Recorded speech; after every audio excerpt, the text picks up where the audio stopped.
Saya baru reuni dengan teman-teman saya ke Jogja. Petra tahun 69. Saya lulus dari SMA Petra. Ada yang dari Surabaya angkat tangan? Surabaya, tahu ya? SMA Petra ya, tahu ya? Mungkin ada di sini dari SMA Petra, coba angkat tangan. Oh ada juga saudara ya, Rudi ya? Wow, kita alumni. Nah saudaraku, membuktikan para pembicara saudara empat ini semuanya Gunawan. Ketika reuni besar Petra, mungkin Rudi hadir juga waktu itu ya. Maka dipilih alumni star dari 60 tahun Petra. Yang pria dipilih Bapak Tahir MBA dan Timotius Arifin. Loh jangan tepuk tangan dulu, ada tujuannya. Nah saya tanya kepada panitia, sebab di kelas saya ada yang punya Kempinski. Dan dia berbesan dengan dia konglomerat nomor 7 Indonesia waktu itu. Saudara Untaiwi, William Katuari. Tetapi nggak dipilih.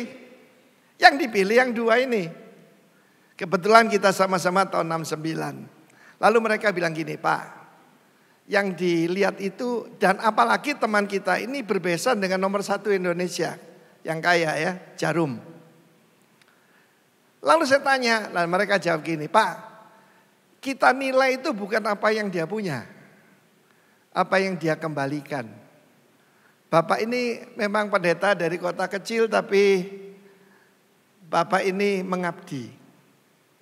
Jadi saudara, pastikan bahwa 4 pembicara ini semuanya Gunawan. Kalau Pak Franky sudah tidak terbantahkan, Rock International Ministry ini dibangun oleh kami, Pak Agus dan juga Ibu Kristi.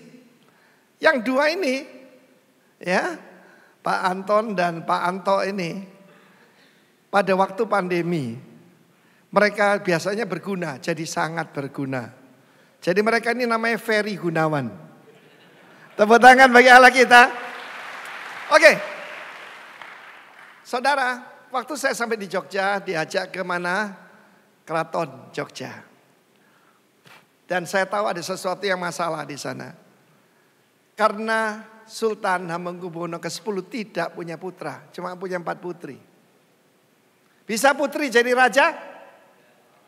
Sekarang terjadi suatu perpecahan dan itu akan berakhir karena tidak ada putra. Saudara, kenapa kita perlu ada rock man? Representative of Christ Kingdom man.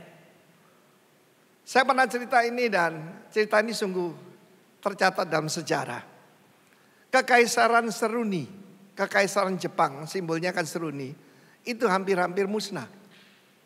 Karena yang lahir dari permaisuri semuanya putri. Sama dengan Jogja. Tetapi satu hari saudaraku, terdengar dentuman 21 kali meriam salvo.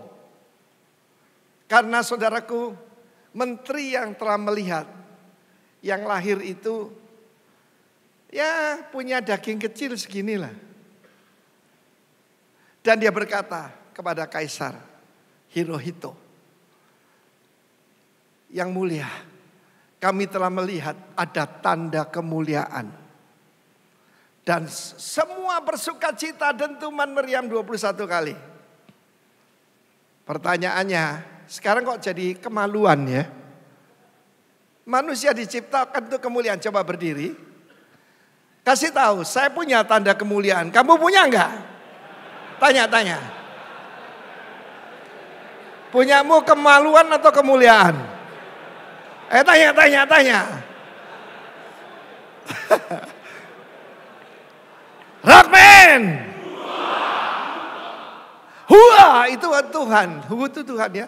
Huha kepada hu ada ha, haleluya. Jadi 1, 2, 3 haleluya. Rockman. Huha haleluya. Nah silakan duduk. Saudara yang kasih Tuhan, majalah Time, ini tema kita waktu pertemuan Rockman yang terakhir. That is destiny. Seorang ayah itu tujuan hidup seorang pria. Kapan itu ada satu pengusaha, ya dia ya termasuk konglomerat atas lah. Dia bilang, Pak Arifin, ada teman saya sangat sukses. Diajak saya makan di suatu restoran Turki, saudara, di Jakarta. Lalu dia cerita, teman saya itu bukan cuma kaya, tapi istrinya 5. Kebetulan saya tahu nama orangnya. Si Ando kan? Sukses tuh bukan itu. Tapi saya mau beritahu saudara, itu yang dianggap sukses. Itu dianggap pria hebat.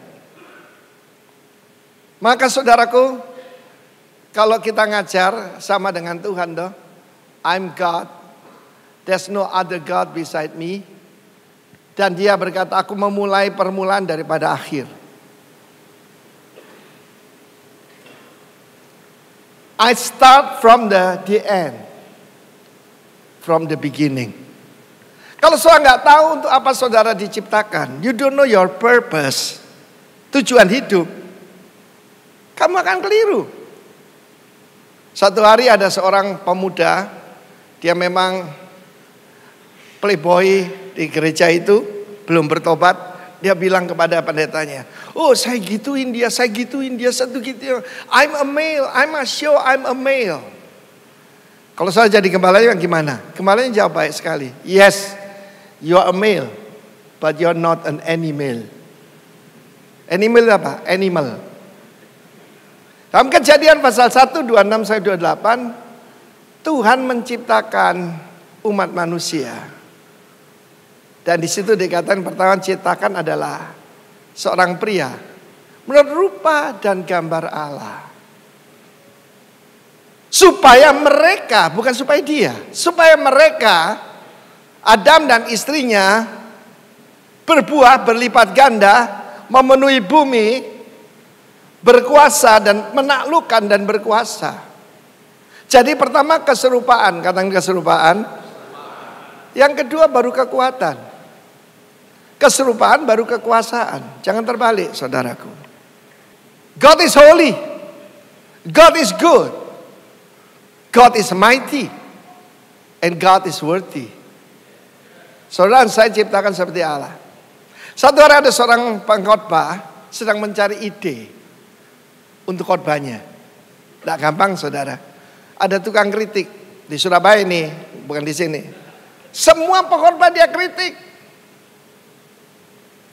Bagaimana sebagai pemimpin? Saya bilang, minggu depan kamu yang khotbah. Langsung keluar keringat sebesar jagung, saudara. Rasain loh. Kamu menabur kritik, kamu akan menuai kritik. Sedang dia mencari, dia punya anak yang sangat hiperaktif, saudaraku. Nggak tahu anak sekarang hiperaktif sekali. Apa ini, minta ini, kenapa itu. Waduh, anaknya bikin pusing. Kebetulan ada koran di situ. Dan itu gambaran peta dunia, globe. Waduh, disobek-sobek sama dia, dipotong separuh, seperempat sampai jadi potongan kecil-kecil korannya. Ini, nanti kalau kamu selesai nyambung ini nanti tak kasih hadiah. Dia pikir pasti lama ini. Nggak berapa lama anaknya sudah datang, saudaraku sudah disambung. Mana hadiahnya katanya. Mengapa? Di balik gambar bola dunia itu ada gambar seorang pria. Nah, dia dapat yaitu tips dan dia mendapatkan ide untuk khotbahnya. If you put the man right, you put the world right. Bukan istrimu yang harus dirubah. Bukan mertuamu. Bukan Pak Jokowi atau Prabowo yang harus dirubah kita. If you put the man right, you put the world right.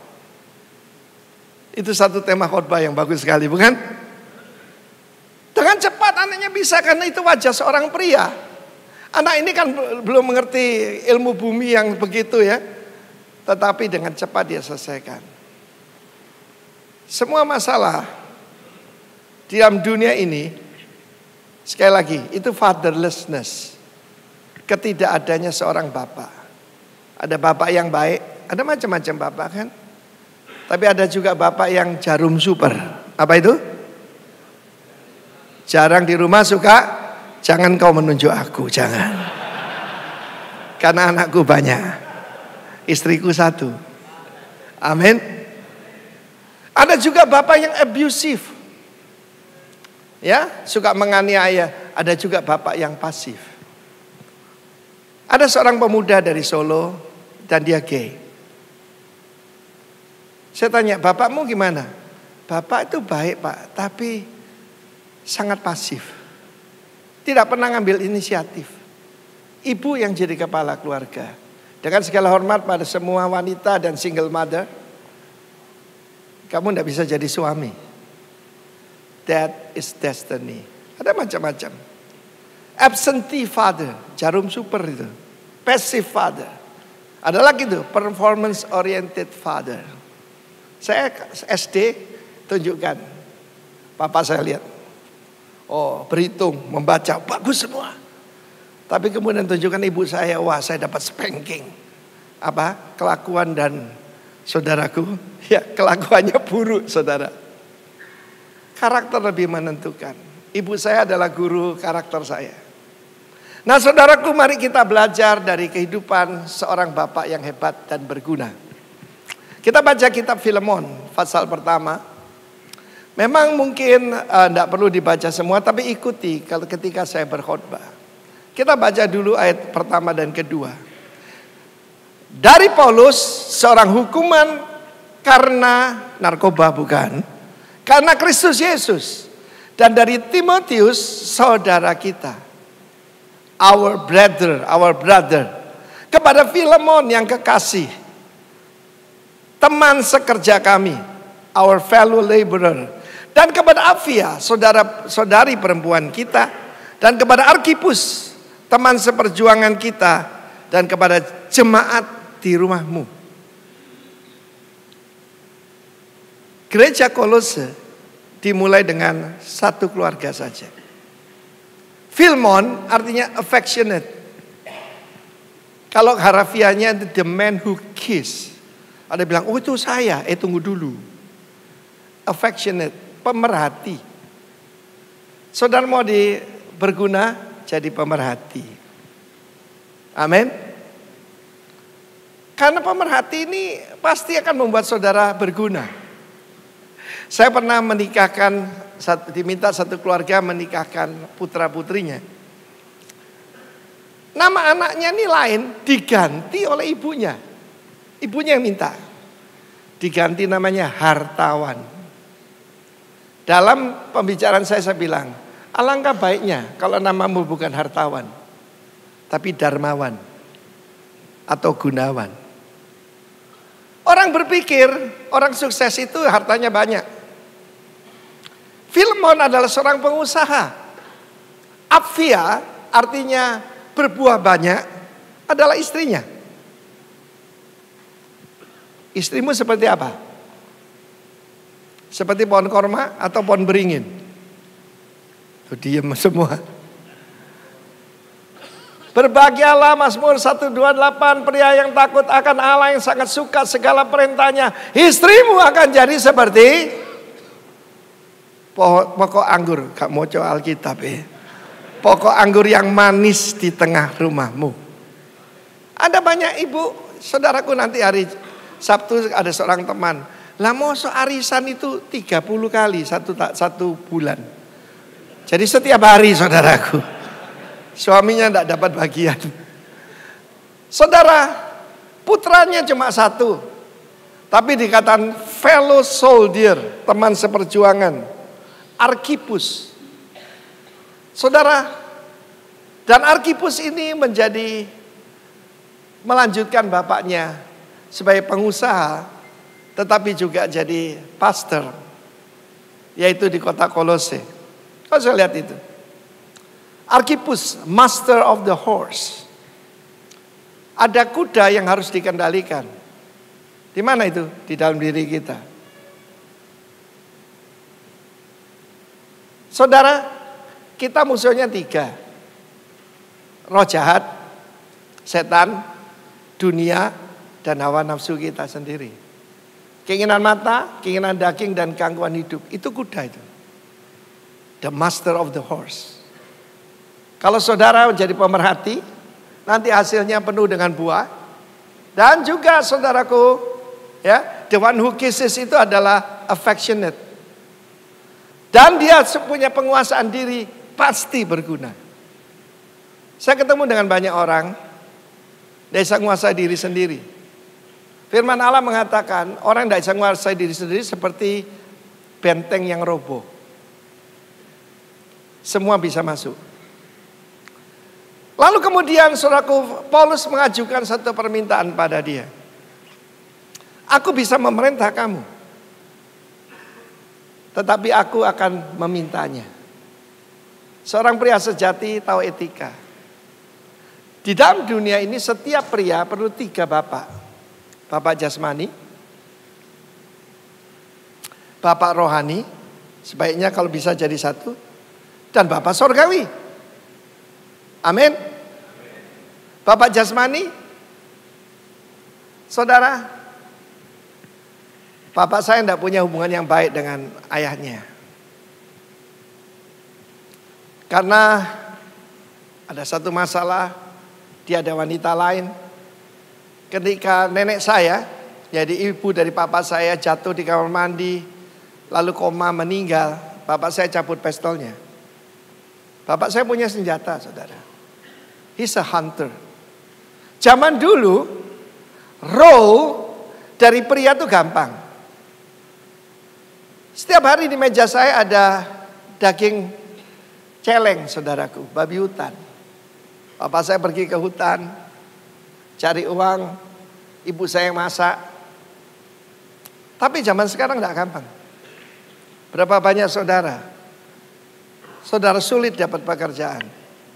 Iblis sudah atur begitu, yang wanita lebih gampang. Bukan siapa yang menghasilkan lebih banyak jadi kepala keluarga, tidak. Tetapi kenapa pria diciptakan lebih dahulu?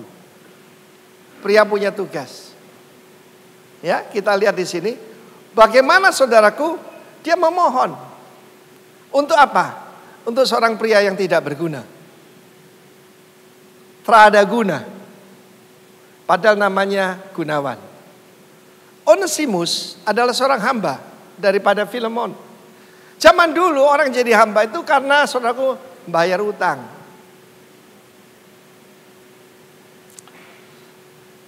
Loh, kok ngomong utang kok jadi tegang semua ini. Ini satu tes yang sering saya adakan selain tes darah saudara. Oke. Berapa banyak saudara percaya bahwa Tuhan Maha Kuasa dan Maha Pembebas? Angkat tangan. Berapa banyak saudara percaya sebelum akhir tahun ini 31 Desember 2024 hutangmu lunas? Yang percaya angkat tangan. Angkat tangan tinggi, tinggi. Tak potret. Ya kayak hutangi. Rasain loh.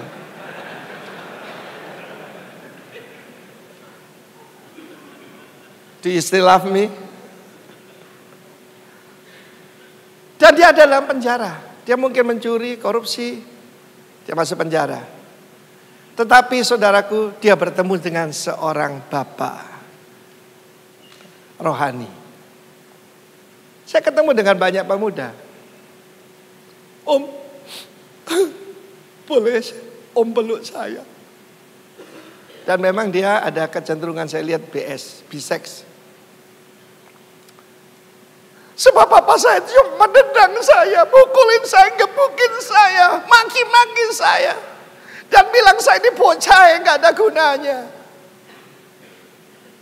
Ketika saya peluk dia dan saya jadi bapak rohaninya, sembuh saudara. Saya tidak tahu keadaan saudara. You need a spiritual father. Karena itu destiny in my life. Dulu sejak tahun 84 itu Tuhan pakai saya untuk membangkitkan Full Gospel Businessman Fellowship International di Indonesia. Mulai dari Surabaya. Sejak itu teman-teman panggil saya Boksu. Boksu itu pastor. Saya seorang kontraktor. Pernah jadi konsultan. Dan teman-teman semua bilang, Boksu. Mungkin pertama itu untuk mengejek. Tapi itu melekat pada saya. Tetapi sejak 2004, saya tahu panggilan saya bukan cuma jadi gembala. tapi to be a father. Setiap daripada kita, I've known you as my father. I've known you as my friend. Semua masalah, karena kita pelayanan di penjara, jadi saya tahu bahwa kebutuhan pria adalah seorang bapak. Timotius disebutkan our brother. Dia ini bapaknya orang Yunani, artinya nyembah berhala. Ibunya orang Yahudi, bayangkan aja zaman itu. Tidak umum saudaraku. Berarti saudara mungkin dari kelas bawah sekali. Kok mau kawin sama orang Yunani? Dan dia menjadi seorang pemuda yang tidak pede. Seorang yang timid. Dan Paulus berkata, Allah tidak memberikan roh ketakutan atau rendah diri. Dia memberikan roh yang membangkitkan kasih. Dan kasih tidak ada ketakutan kan? Kuasa. Kasih, kuasa, dan ketertiban. Saya punya seorang sahabat di mana kalau kita naik sepeda itu kita selalu berdua. Dulu kan stangnya begini. Saya lebih kecil, dia lebih tinggi ya. Anaknya ganteng saudara ya. Ada campuran Indo gitu. Tetapi saudara, kenapa dia rendah diri? Padahal saya yang biasa-biasa aja. Dulu masalah saya ini terlalu pede, confident. Ternyata cara memanggil anaknya. Teman saya ini dipanggil Hond. Dipanggil Hond itu apa? Anjing. Oleh ibu kandungnya loh. Saya dipanggil apa? Scott. Treasure. You are my treasure. Kan itu hati-hati saudara. Saya tidak tahu apa masalah saudara. Seringkali saudara merasa kenapa saya selalu gagal. Kenapa saya tidak bisa berhasil. Karena apa? You don't have a father. 10 tahun yang lalu, pengurus panti asuhan di Surabaya, dulu bahasa Chinese-nya Tai Tong Bong Yen, itu adalah saudaraku untuk menampung keturunan Tionghoa yang yatim piatu. Di sana paling terjamin saudaraku, panti asuhan Undaan namanya, Jalan Undaan Surabaya. Di sekolah kan sampai perguruan tinggi. Dan setelah perguruan tinggi, kemudian apa? Dikasih modal 70 juta. Setiap lulusan perguruan tinggi. Pengurusnya tanya saya, Pak, kurang apa Pak? Kok tidak ada yang berhasil? Mereka tidak butuh uang, saya bilang. Mereka butuh seorang bapak. Bapak itu leluhur. Bapak itu sumber. Bapak itu fondasi. Satu bangunan tidak lebih bagus dari fondasinya. Bapak itu akar. Satu pohon tidak lebih baik dari akarnya. Kalau akar kudus, seluruh tanaman kudus. Kapan itu saya punya teman seorang womanizer. Ya bahasa Hokkien cabotai ong. Tukang main perempuan. Dan dengan nangis pemuda, pengusaha kaya ini bilang sama saya, Pak Arifin. Bapak saya bininya 5. Dan saya dipindah dari satu ibu baru kepada ibu baru kepada ibu baru. Saya benci papa saya dan apa yang saya tidak suka pada papa saya itu yang saya lakukan. Tapi hidupnya berubah ketika apa? Dia bertemu Bapak Sorgawi. Saya punya banyak cerita tentang itu. Timothy menjadi rasul muda. Jadi orang tidak berguna jadi sangat berguna. Timotius. Karena dia ketemu dengan Rasul Paulus. Dan Rasul Paulus memohon. Memohon loh. Aku bisa memerintah engkau. Tapi dalam hal ini. Aku meminta, memohon kepadamu. Terimalah kembali Onesimus. Dia yang bawa surat ini. Dia adalah putraku yang kutemukan dalam penjara. Dan aku di penjara karena Kristus. Bukan karena narkoba. Satu hari saudara. Kalau pagi kan tanya Tuhan, what must I do? Tuhan bilang kamu ke kerobokan. Itu hari pelayanan ke penjara saudara. Pada waktu saya datang ke sana. Waktu itu pemimpinnya Bapak Lucky Lesnusa. Mendadak ada seorang pemuda tinggi 180 lebih ya. Tidak setinggi Koko ya, tapi 185 gitu. Stop, saya mau bicara dulu. Lalu dia maju dan dia nangis, ya tidak bisa tahan. Orang tua saya membuang saya. Istri saya menceraikan saya. Teman-teman saya semua meninggalkan saya, tidak mau dengar, tidak mau kontak dengan saya. Dan saya bilang, Tuhan, kalau Engkau masih peduli kepadaku, kirim Timotius Arifin ke sini. Waktu dia ngomong gitu, karepmu dewe. Dia tidak bilang kirimkan seorang hambamu, dia minta Timotius Arifin ke sini. Dan saya tahu apa yang dia butuhkan. He need a spiritual father yang gantikan bapaknya. Bapak itu seorang guru. Bapak itu seorang developer. Boleh tunjukkan itu? Tugas seorang bapak. Seorang bapak itu memberikan yaitu purpose. Memberikan vision. Memberikan arah dalam suatu kehidupan. Bisa tunjukkan itu. Terimalah dia sekarang bukan sebagai hamba. Bukan yang pernah merugikan kamu. Dan kalau dia merugikan kamu, ini risiko. Siapa di sini mau jadi bapak? Angkat tangan. Yang mau jadi bapak angkat tangan. Panggilan pertama adalah saudaraku menjadi putra Allah, lalu kemudian jadi suami dan menjadi anak. Adam dan Hawa itu gagal. Dua putranya saudaraku, kakaknya membunuh adiknya. Dan darah adiknya menuntut balas, jadi tidak lebih baik. Saudaraku, pembunuhan pertama karena iri hati. Terimalah dia sebagai saudaramu. Saudara, Buddha itu tidak punya hak apa-apa. Apalagi dia narapidana, baru keluar. Dan dia membawa surat sakti dari Rasul Paulus. Mungkin waktu masuk ke gerbang rumah daripada Filemon, pengusaha besar ini, dia ditahan oleh security.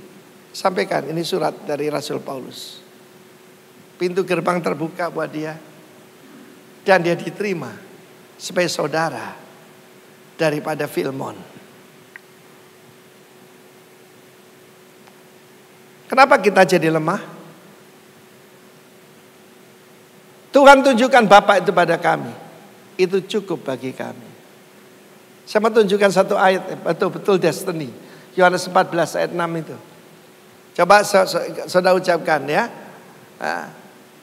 Akulah, yang keras, akulah dan kebenaran dan kehidupan. Tidak seorang pun datang kepada Bapa kalau tidak melalui aku. Datang kepada, oleh agama Kristen dirubah jadi masuk surga. Kepada Bapa. That is destiny. Bapak itu destinasi. Haleluya. Amen. Dan kalau dia merugikan kamu, tadi angkat tangan mau jadi bapak, put that into my account. Tanggungkan kepadaku. Aku akan membayarnya. Dia merugikan kamu, dia tidak bisa balas. But now he's my son. I will pay. Masih mau jadi bapak? Seharusnya saudara berkata, so help me God. Biarlah Tuhan tolong saya. Dalam perjalanan saya menjadi bapak rohani, bukan cuma untuk kelompok Rock International Ministry, tapi juga lewat organisasi. Saya bertemu dengan banyak orang. Saya tahu rahasianya. Karena itu apa yang dikerjakan Roh Kudus akhir zaman adalah Maliaki pasal 4. Aku mengutus kepadamu Elia. Who is Elijah? And Moses. Bapak rohani. Supaya hati bapak berbalik pada anaknya dan anak berbalik pada bapaknya. Supaya jangan aku memukul bumi sampai musnah dengan kutuk. Mungkin ada banyak saudara di sini ada di bawah kutuk. engkau belum mengampuni bapakmu. Langit terbuka dalam hidup saya. Saya dulu dengan bapak saya tidak ada hubungan yang baik. Karena dia angku, saya sombong. Grade-nya lebih tinggi. Dia angku, saya sombong. Tapi ketika Tuhan jamah saya baca ayat itu. Saya ambil langkah. Bukan bapak dulu minta maaf sama saya datang minta maaf pada bapak saya. Ketika saya datang ke kamar papa saya, bau rokok di mana-mana. Di tempat tidur pun dia masih merokok. Saya dengar dulu dia hampir membunuh papanya. Saya dengar cerita itu langsung dari beliau. Untung kakek saya masih bisa lompat dari tembok belakang. Kalau enggak saya enggak lahir. Tetapi kutuk itu ada di dalam keluargaku. Juga di atas saya. Penyimpangan-penyimpangan, kejahatan, percabulan. Tapi pada hari saya minta maaf pada papa saya. Tidak lama kemudian to cut the story short, beliau bertobat dan kita jadi sahabat, saudaraku. Tepuk tangan bagi Allah kita. Saya mau cerita ya. Kan kita keluarga sendiri tuh. Satu hari dia membangun gudang. Konstruksinya salah. Saya kan insinyur. Ya. Dia konstruksi baja tapi seperti konstruksi kayu. Pak, ini keliru, Pak. Dia marah. Ngerti apa kowe? Dan ini yang paling menyakitkan. Koniku oyoku, kamu itu kencingnya saya. Ada yang pernah digitukan sama bapaknya? Ngerti apa kowe? Kowe itu oyoku. Tetapi ketika kita berbaik, saudara, saya mendengar sesuatu yang tidak akan saya lupakan seumur hidup. Saudara, dia bawa teman baiknya dari Nederland ke rumah saya. Dan dia berkata gini, "Hey, is mijn zoon." Dia adalah putraku. Itu lagu yang paling indah yang pernah saya dengar. Dan sejak saya hubungan dengan papa saya baik, kita keliling kepada teman-teman yang belum bertobat, saudaraku. Dan mereka heran, papa saya yang selalu keluar kata-kata Surabaya, dia suka misu-misu itu malah sekarang haleluya, saudara. Dan hubungan kita sangat baik, saudara. Langit terbuka atas saya. Kutuk berubah jadi berkat. Siapa mau hidup di bawah langit terbuka? Beresin sama bapakmu. Nanti saya akan dengar ya Pak Frankie. Pak Frankie mengalami sesuatu yang sangat dramatis. Bahkan tidak pernah ketemu si orang tuanya. Ada harapan buat kita. Timotius berasal dari keluarga yang tidak utuh. Mungkin masih serumah, tapi tidak satu roh. Hubungan tubuh cuma 10%. Hubungan jiwa kecocokan, chemistry 40%, 30%. Tapi hubungan roh 60%. Tidak perlu saudara punya bapak sempurna. Bypass saja bapak rohani dan bapak surgawi. Bapak surgawi, ajarku betapa dalamnya kasih-Mu. Kalau saudara ada dalam garis itu, betul-betul saudara akan mengalami seperti kami. I live under an open heaven. Bahkan terbuka dengan sangat lebar. Kitab Filemon nanti baca aja di rumah. Dan sesudah itu saudaraku, dia tunjukkan rekan-rekannya. Coba dua ayat terakhir. Salam kepadamu dari Epafras, temanku sepenjara karena Kristus Yesus. Dari Markus, Aristarkus, Demas, dan Lukas. Dari semua ini yang mundur kembali adalah Demas. Tetapi saudaraku, Demas tidak ada di sini. Yang ada Lukas, Aristarkus, Epafras ada di sini semua. Saudara semua adalah orang-orang yang berguna karena seorang bapak rohani. Tepuk tangan bagi Allah kita, tepuk tangannya meriah. Siapa Gunawan di sini? Ya. Pak Anto dulu berguna, tapi lewat lembah COVID jadi Ferry Gunawan. Pak Antoni, kalau Pak Anton, dia ini VNP, very nice people. Amin. Dunia ini ada VNP, ada VDP. VNP itu very nice people. VDP apa Pak? Very draining people. Pernah ketemu orang itu? Begitu setelah ketemu langsung saudara lowbat. Pernah ketemu? Tapi melalui Pak Franky di karantina di Jayapura, muncullah pemimpin baru, Pak Anton ya. Tepuk tangan bagi Allah kita. Dulu saya guyon karena dia namanya Antonius karena asal Katolik, ya toh? Tak panggil Romo dulu ya. Ternyata jadi Romo betul. Romo itu kan bapak ya. Tepuk tangan buat Romo Anton. Dan dia ucapkan kasih karunia, kalau salam itu shalom. Ya.